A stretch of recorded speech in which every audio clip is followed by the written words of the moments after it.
This is Blade Method Mindset, episode 20, with Corey Allen and me, Chris Trainer. Hello, Corey. Hello, Chris. All right, we're going to get a banger out today. Short and sweet. Short and sweet. Episode 20. Quick banger. Yeah, that's weird. I don't know. I shouldn't have said that. All right, this is just a midweek episode. I was traveling last week to Junior Nationals, and we couldn't get a Friday one in. You were gone doing something too. Oh, you were Sunday. You couldn't, so we got just a little postponed. So apologize for being late on this episode, guys. But it's an important one we want to get out, and then we'll be back on track, normal schedule this coming week. This is 5 rules for CrossFit Open and life. 5 quick tips. Yeah. So we collaborated and think that these are the 5 most important things that heading into the CrossFit Games Open you should pay attention to and kind of have down in your back pocket. This is coming from, I did the arithmetic on the CrossFit Open workouts that I've seen and coached through, and it's about 3,500 to 6,000. So plenty of data. If we're talking about 7 years, a minimum of 100 athletes, it's well over that now. 5 weeks of the Open, that's 3,500 minimum, and then you talk about compounding those athletes. Yeah. Double takes. Probably about competitors. 3 to 4 times watching it. So, and then, I've done myself quite a few because I have always repeated. So, lots of experience on this. And then obviously,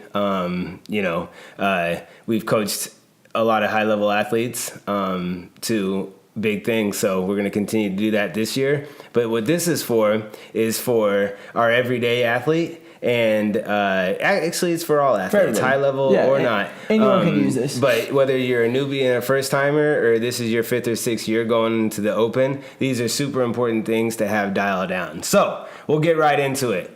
The first one is control what you can control. Very important. Yeah. Which is also important for life. Exactly. Control the controllables, and then don't worry about the things you cannot control. Exactly, because so many things that we do, whether it's in competition, the Open, or in life, a lot of people get anxiety about what is outside of their control. And there's no reason to get stressed out or worked up about things that are completely out of your control. It is really good to be completely prepared for everything that is in your control. So when we talk about the CrossFit Open, things that could be in our control is definitely sleep. So how much sleep we get and what time we go to bed, and then we prepare for that. And now a lot of people will hear that and be like, well, my kids and blah, blah, blah, blah, blah. And they'll automatically come up with a lot of excuses why they can't get to bed at a certain time or can't get that sleep. Mm-hmm. But most likely it's because they want to stay up and watch their TV show. Or got to get that last episode of Game of Thrones in. Yeah. And there's, and I'm the same way. I sacrifice sleep to read, and so I know that if I'm going to be doing the workout on Friday and I'm going to be staying to the gym doing the Open on Thursday till 8 o'clock with our big event that we have on Thursday nights, that maybe Friday might not be the best day for me to do the Open. Maybe it's best to sleep in a little bit on Saturday morning, get the sleep that I need, and then do the workout on Saturday. Right. Since we're not going to be doing our first run on Thursday nights this year. So that's something I've thought about and prepared for, and that's maybe going to be the best option for me rather than stressing out about getting to bed Thursday night, waking up at 4 a.m. to get to the gym. And that's just going to be something that I have complete control over. If I want to sleep in a little bit, I'll probably do that and do the workout on Saturday or Sunday. So that's number 1, sleep. And now, hydration. Something that you have absolute control over. Nothing in the world should be able to stop you from drinking water. Exactly. Because we're in the United States of America. Exactly. In Phoenix, Arizona. And all of you have CrossFit Blade hydro flasks. Yep. Because I've seen them in every single class, which can be filled with water to drink throughout the day. And if you don't want to drink your own water, you could drink the water, the Blade. Yep, the Blade water. The Blade. At the Blade.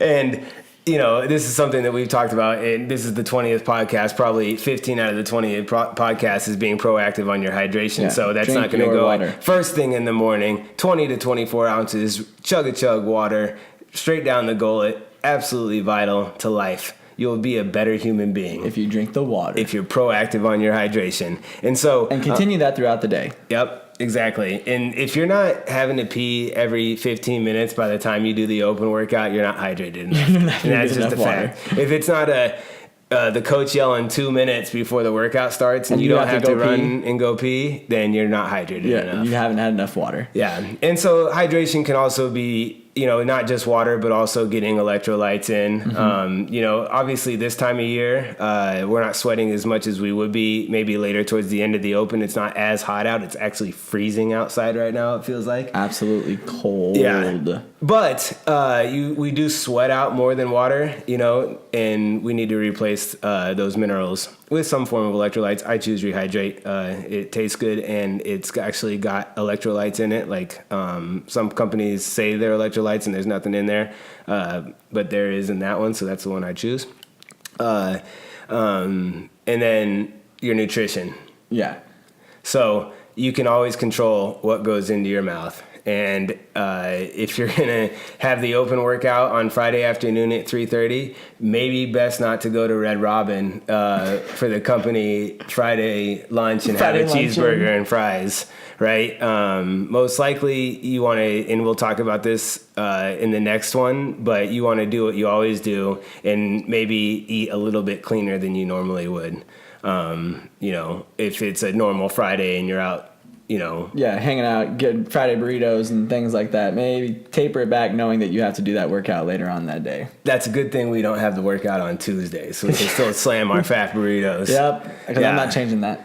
Yeah, because that would suck trying to work out. So hard. Because we do sometimes work out after that, and it's not the best. Not fun. Yeah. Actually, I'm going to do a workout later this afternoon after my fat burrito. But it'll be a good amount of time. Well, it's a not for time workout. So when do you break your fast? After this. Yeah, you'll have a little bit of time, not a ton. Yeah, maybe I might wait and have it for dinner. All right, so controlling your nutrition. If you guys do this on a daily basis, it's something that you can do on a daily basis. It's a rule for life. You can control your hydration, you can control your sleep, and you can control your nutrition. All three of those are rules for life, but they also are a good prep for an open workout. Definitely. And then the last one, and control what you can control, would be workout timing. Right. If you want to do the workout at 5 a.m. because that's when you always work out, you should do the workout at 5 a.m. Don't be like, oh, well, I want to come in at 3:30 p.m. and be a little bit more warmed up. Neurologically, that might not make sense. Your body might be more prepared to handle that workout at 5 a.m. when you're used to working out. But if you're going to be stressing out about it and you can't get in there early, maybe you want a little bit more warm-up time, which we'll talk about here in a second, or maybe a little bit more cool-down time. Maybe you have to jump in the shower and get right to work, and you won't be able to cool down properly because of the actual strain you're going to put on your body. Then maybe it would make sense to come in later in the afternoon, and you can control that. Right. Hopefully with your schedule. Obviously, people have work, kids, but if that's something that you have the option to do and change what time you're going to work out because it'll give you better warm-up time and better cool-down time, that's in your control, choose to do that. Exactly. Yeah. And then things that can be out of your control that you shouldn't stress about, things that come up that you have zero control of, the workout movements. What is going to be in the open? Things you cannot control. You're not going to get any way to call the CrossFit HQ that puts out the workouts and know ahead of time, so give it up. You're not going to know it. Just stop stressing about it, because 9 times out of 10, their workouts are the same movements that you've done in class before. Yeah. It's a normal day of working out. There's just a little bit more excitement behind it. Intensity behind it, just because what you get into when all those people are around you. But it's the same stuff that you do every single day. So don't stress out too much about it. Hopefully. Yeah. And so, that's a great point. We do the workouts. It's not going to be anything different. It's CrossFit. Exactly. So we had a question of any advice for us newbies. How nervous should we be? We shouldn't be nervous about what's going to come out. Obviously we are. Yeah. I get nervous about what's going to come out. People get nervous about what's going to come out, but don't let it control you. Don't let it put you in a state of paralysis to where you feel like you're going to throw up. No one's going to say, okay, for 19-1, you have to jump from a 20-foot building and do a backflip. Like, it's going to be CrossFit workouts. That would be awesome. Hyped about it. It's just going to be CrossFit, guys. Everything that you do in a normal class when you come to CrossFit Blade, that's what you're going to see in the open, just with a little bit more intensity and excitement behind it because of everything else that's going on throughout the gym. Yeah, and so that's the workout movements.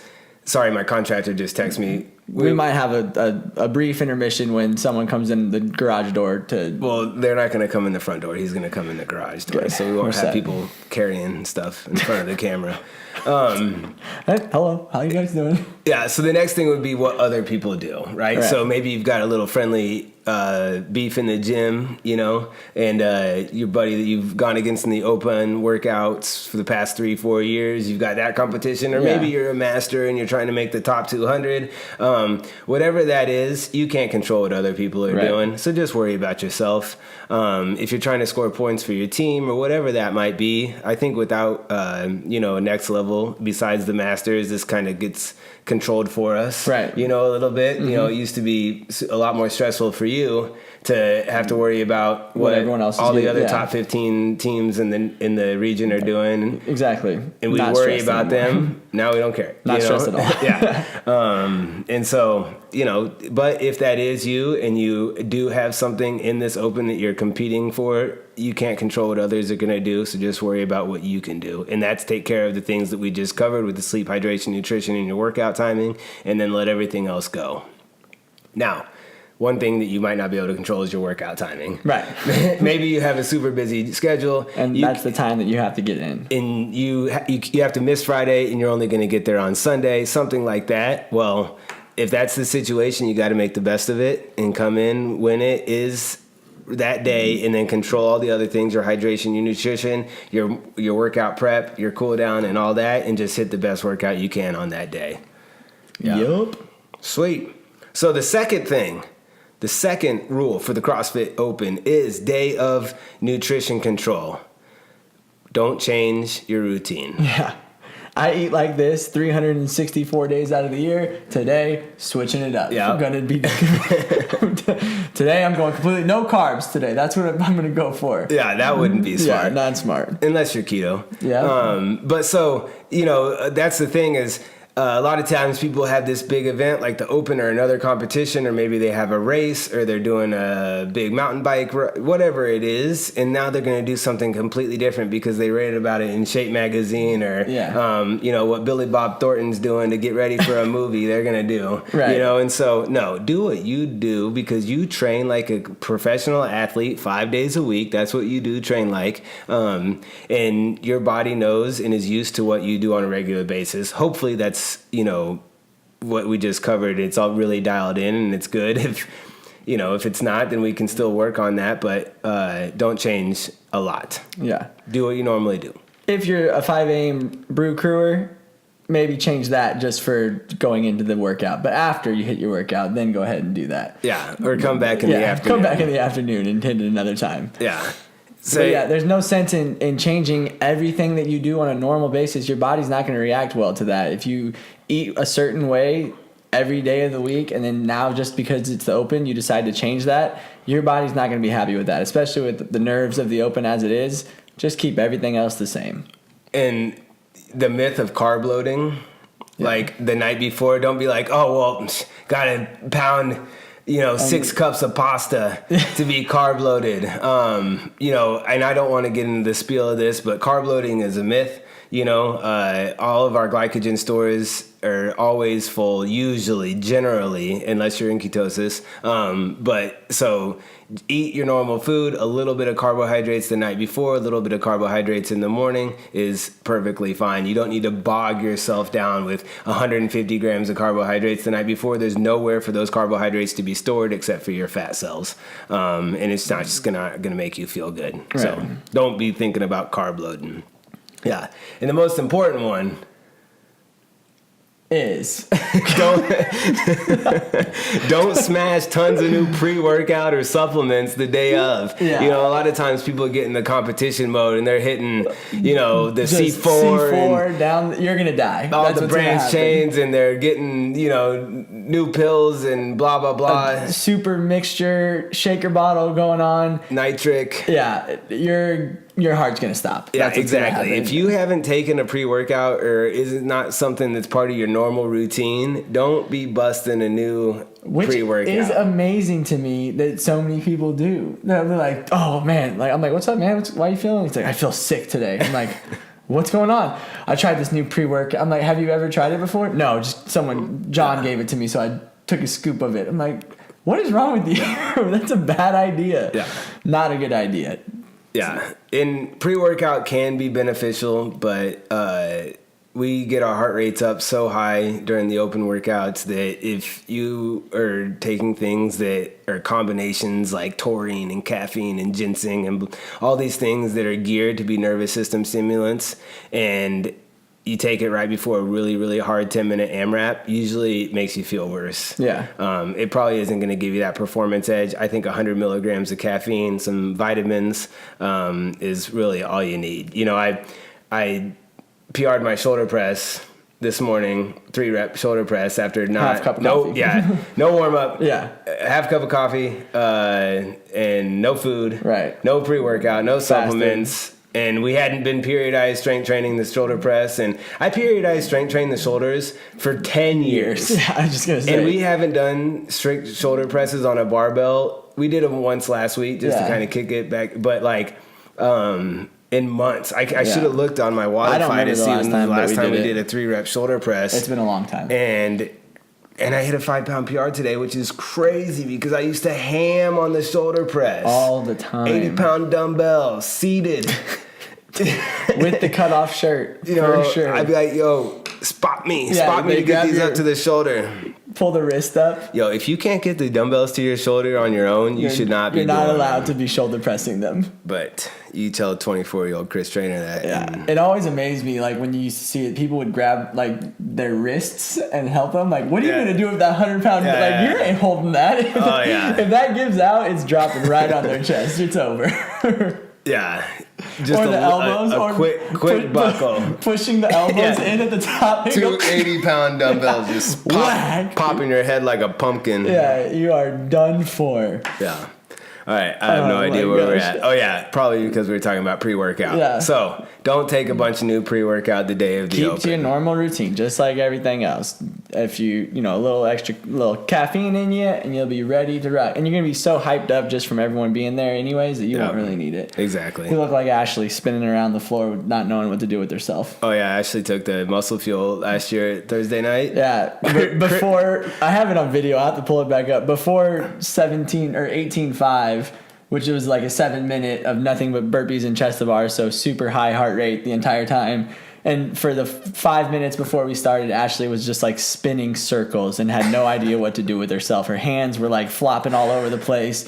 I was like, Ash, because we were all going together. I was like, Ash, you need to get away from me and calm down. Like, you're stressing me out. She's like, when are we going to go? Are we going to go now? Are we about to go? Are we going to work out? And didn't Chris like text somebody like, what did you give my wife? What did you give my wife? She came home because he was like yelling at her. Her pupils were like dilated, and she came home and she was like scrubbing the kitchen counters or something like that. And he's like, what's wrong Chris is like, with what you? What is wrong with you? Okay. We have some confirmation. The last time I did a 3-rep max shoulder press, which today wasn't a really 3-rep max. We were doing it some rowing before, and it was metabolic strength training, but was February 14th, 2017. Oh, yeah. So 2 years. And it was 180 pounds, and today I hit 185. Look at that. What in the world? PR. I mean, yeah, that's crazy. Another pre-workout story for an avid listener. Hopefully she should be listening. Tammy in 2016 regionals. Remember that? When she smashed the muscle fuel and then added spark to it before we went out. 2 sparks. Tammy was so nervous before regionals the first year we were there. Tammy was seeing gold. Yeah, we were we were getting ready to go, and she's drinking her muscle fuel, and then I see her crack open 2 stick sparks and dump them into her shaker bottle and then shake it up, and arginine. I was like, Tammy, what are you doing? She was like, I don't know. And then we get into the corrals, and the workout started with like handstand push-ups, strict handstand push-ups or something like that. And what's the workout? Tammy looks at me and she goes, I have to do how many pull-ups do I do? I was like, Tammy, what? I was like, you have to do strict handstand push-ups and then bar muscle-ups. She was like, okay, yeah, we each do 5. I was like, they're synchro. You do them together. And she goes, oh, okay. I was like, oh, she's going to die. She's going to die out there. And then she went out there and her and Claire smashed that first part, remember? Oh, yeah. They're flying through those. They did them unbroken, I think, the handstands. And then I got up and I did 5. Mm-hmm. Don't do more than 5. Do not do more. Calm down. Oh, man. Good times. And then, yeah. And then Tammy never wanted to do regionals ever again. And then Tammy said, that wasn't very fun. I didn't like that. I didn't enjoy that. All right. Number 3. Number 3. Day of prep. Your warm up. So, we encourage our members on a daily basis, whether it's the open or not, to try to get into the gym 10 to 15 minutes early, get moving on a bike or a rower, do some foam rolling, some extra joint prep, because we try to maximize our time in the hour that we have to get you as fit as possible. But the more joint prep, the crossover symmetry, the foam rolling, band work, getting your blood flowing on the rower and bike, if you can do 10 to 15 minutes of that before class, you're just going to increase your longevity. Yeah. So that's even more important if we're going into an open workout where we have a little bit more intensity than we normally would in a class workout, and we're going to be stressing our body that much more. The more warm up you can get in, the better. So if you're coming to the 6:30 a.m. heat, don't show up at 6. Try not to show up at 6:30 and get right into the dynamic warm up, and you're going in the first heat, and that's okay for some people, but some people might need a little more time to open up. Yeah. If you get in at 6:15 and you hop on a bike for 5 minutes, get the blood flowing, do 5 minutes of foam rolling, some crossover symmetry.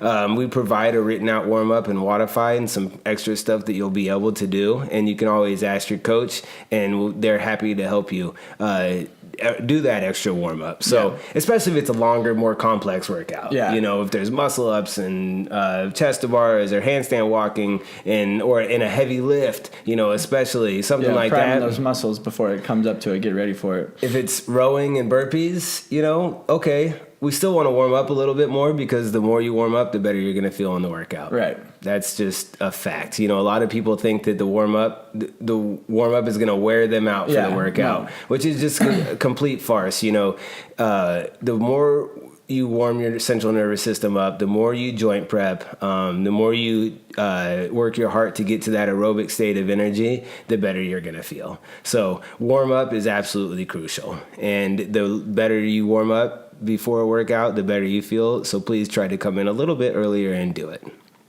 Yeah. Exactly. Yep. So that's that. That's not too long of a one, but I think that can correlate into a life rule as well. The more prepared you are for life. Yeah. Whatever you're doing, if you have a presentation at work, you're not going to go in there and wing it. You're going to get it dialed in. You're going to make sure that it's absolutely perfect. You're going to arrive early. You're going to have your station set up. If you have to go take a test at school, you're going to go with the amount of pens and pencils and books that you need. You're not just going to fly in there, seat of your pants, and not be prepared. So always arriving early and being prepared, just like our coaches want to arrive early and be prepared for their class, whether they're coaching at 3 o'clock.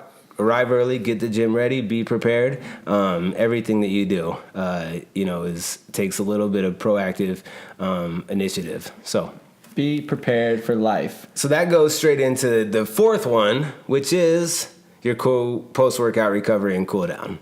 Maybe spend a little more time after these ones. Don't just rush out the door. Oh, that was a good workout. See you guys later. Pack up and go. Hang out. Make sure after this one, especially, more volume we have getting in for the open workouts, get that recovery in. Super important. Because, a lot of times people have to run out after the workout on a daily basis. We understand that. There's things that you have to go out and do. But as much as possible, if you have the time, we want you to stay 10 to 15 minutes extra at a minimum. Cool down on a bike, cool down on a rower, walk around the building.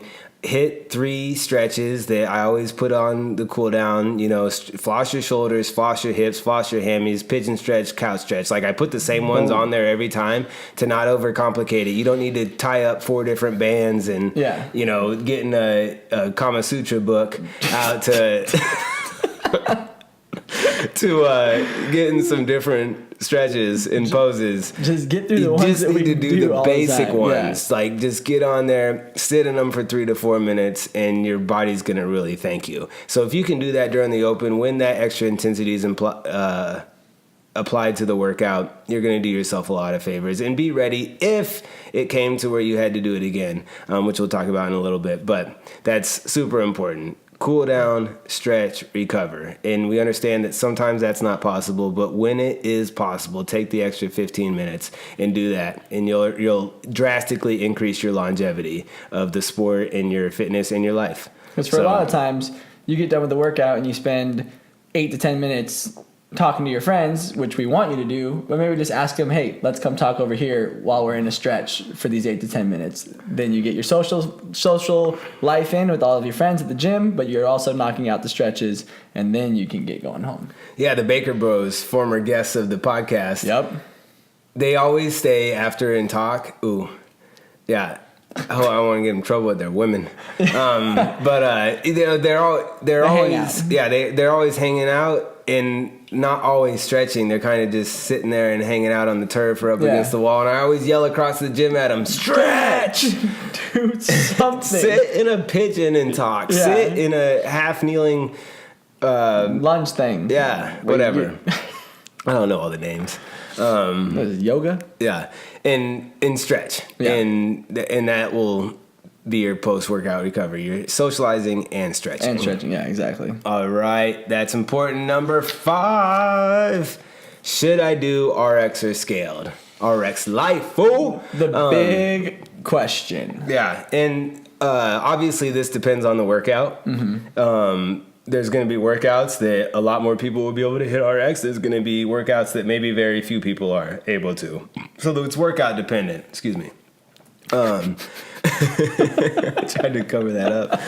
That LaCroix, man.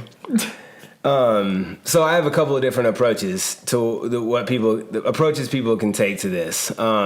Say it is a super complex workout, and there's maybe muscle ups or handstand walking or a super complex gymnastics movement that starts out the workout. You know, in 2014, there was that wall ball double under workout that started with muscle ups. People were like, "What? Yeah, what am I gonna starts do?" with muscle ups." And no, I think that was the first year it was scaled, or was that 2015? Maybe it was 2015. 15 that happened. Yeah, but there was a scaled workout, and so you did single unders and you did wall balls, and that was great. So yes, it started with a muscle up, which 90% of the gym couldn't do. Right. But there was a scaled option. That was great. So in a situation like that, the best thing, in my opinion, to do would be to do the workout scaled and get a great workout in. Then, maybe, if time in your schedule allows and your body feels good, you could come in on Sunday when we do the repeat or the next session of people that weren't able to make it on Friday, and then try for that super complex movement, whatever that might be. Even if the workout doesn't start with that, maybe it's the second movement. Maybe it's, rowing, and then the second movement is super complex. Well, you're not going to get super taxed and beat up just hitting a row, and that you might not get super taxed and beat up because you're going to try one movement. Right. So now you've got the scaled workout in, you got a great workout on Friday, you can come in Sunday and try to get that score, whether that's for your team, for yourself, the leaderboard, whatever that might be, your own personal accomplishment, to have 20 people around you screaming their head off, jumping for joy, crying, and high-fiving. If you get that muscle up or that heavy clean in. Exactly. Yeah.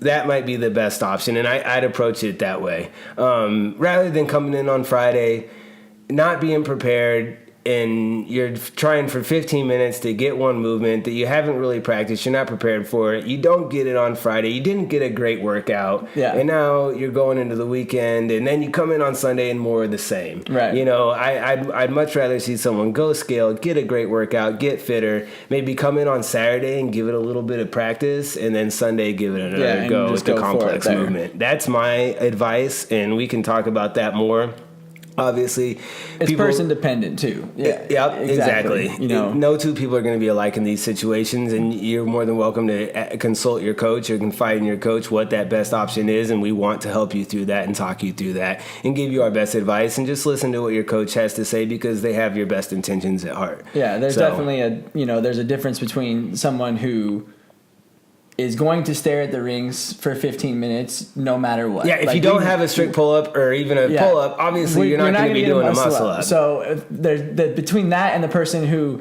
we know has all the potential to do a muscle-up, maybe they've gotten one in the past, they don't usually do them in workouts, then maybe it's a little different.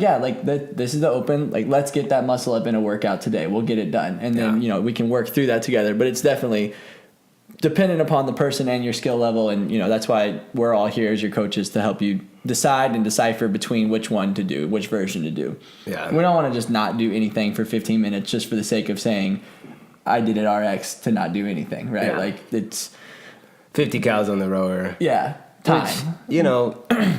Which, that's what Sunday's for. Yeah, exactly. Yeah. And so, another thing going back to that is don't beat yourself up if there's a movement that comes up that you haven't done because you haven't practiced it. You know, exactly. A lot of times people don't get their muscle up in 2018 and then a whole year goes by where they never practiced or didn't, maybe come in on Saturday and do skill sessions, do one of our gymnastics clinics that we hold throughout the year. And there was really no work towards that movement. Yeah. And then they don't get the movement again. Well, you can't be mad at something you didn't practice. If you bomb out on a meeting at work and you didn't prepare for it, the only person, okay, that's a bad example because I was just about to say the only person you should be upset with is yourself. But that's the same thing on, a muscle up or a handstand walking. If you haven't practiced it, well, nothing you can do.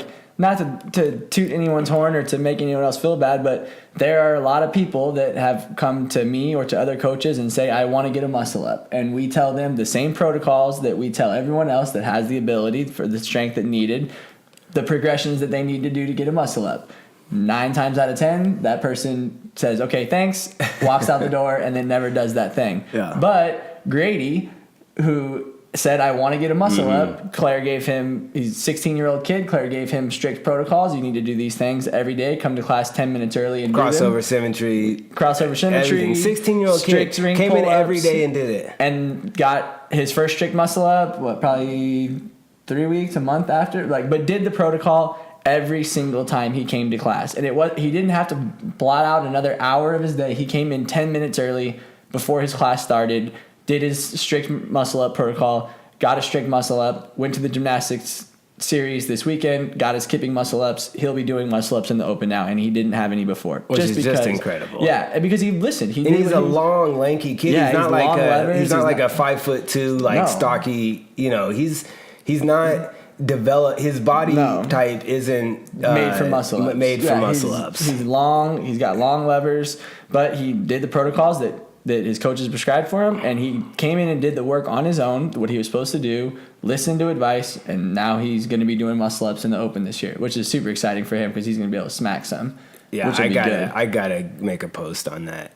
Yeah, that'd be good. Yeah, because he did. I mean, the kid, anyone would see him. He's in the back corner with bands, doing his muscle up drills, doing crossover symmetry every day, doing the exact things that he was told to do. One time asked how to do them. Claire gave him some protocols and was doing it every single time he came to class, which was awesome. Awesome. I think that wraps it up. Yeah. Do we have any questions from the members? Well, yeah, we had my girl Rebecca, not knowing that I was Lon's son. She just asked about being new, coming in for your first open. How nervous should you be? But I think we kind of touched on that. Yeah, you're gonna be nervous because there's gonna be a bunch of people in there, not in your 6:30 class normally, Rebecca, that you're gonna see, but everyone's gonna be screaming and yelling for you. It's gonna be a blast. You shouldn't be any more nervous than you are normally coming into a workout. Nothing in life's worth doing if it doesn't make you a little nervous. Exactly. Yeah. No, it's gonna be a blast. So you're gonna have a great time. Okay. Awesome. You got anything else you need to say? We're gonna be back with another episode in a few days. Yeah, we're gonna come back. We got a guest lined up yet? It's in the workings. It's in the works. All right. Well, trying to coordinate schedule. We'll keep you posted on the next guest. You gonna ask me about my shirt? Oh yeah, you finally got your Amy's Army shirt. Finally got it. Did you go get, like? How did you go about getting that? You just asked. Yeah. So anyone that wants to donate to Amy Van Dyken's foundation, then contact Amy. Okay. Claire did it. Let's be honest. Yeah. But he's wearing the shirt. Yeah, but Claire did donate for me and got me a shirt. And Amy brought them in yesterday, and I'm very proud to wear it. So if you guys would like, you can contact Amy. Yeah. For more. On the members page, and or ask Claire and someone else that does those things. We'll know how to get those things done. All right, guys. Thanks for listening. Hope you found it useful. We'll see you next time. All right, guys. See you later.